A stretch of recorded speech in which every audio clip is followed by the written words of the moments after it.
Thanks for joining us tonight. Eau Claire is celebrating its sesquicentennial, having been founded 150 years ago this week. Felicity Bosk joins us in studio to talk about the anniversary and how we at WQOW are celebrating. Thanks, Shannon. All week, we are going to share with viewers different parts of the history of Eau Claire. Things like logging, Uniroyal, schools, and even how our downtown has changed in the past 150 years. But tonight, let's start with how Eau Claire was founded, who those early leaders were, and what their goals were for the new city of Clearwater.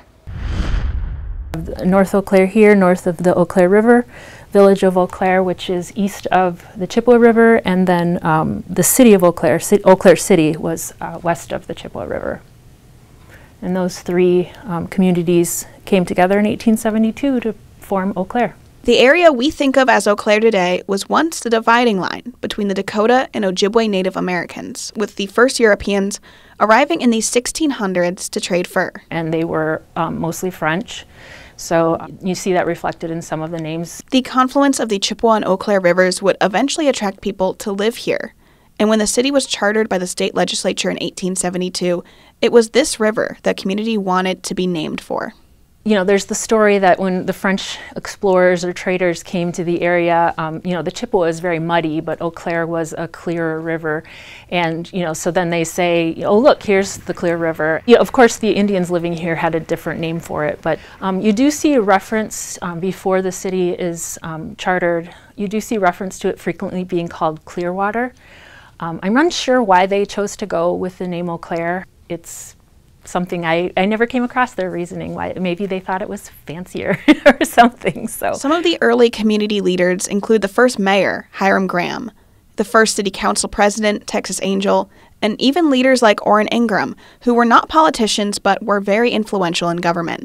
In 1872, their goals for the new city largely revolved around the logging industry, primarily the building of a dam to create Dell's Pond, where they could store logs before moving them down the river. The newspaper at that time was kind of scolding the city leaders because they thought they should have been spending more time looking at things like drinking water, police, fire protection. And of course they did have those issues on their minds as well, but a big goal was to get a dam built.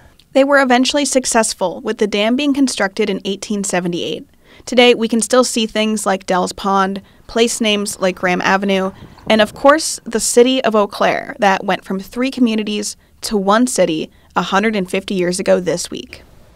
Now, it is hard to know the exact population of Eau Claire when it was founded in 1872, but the census tells us the population went from 2,300 in 1870 to 10,000 in 1880.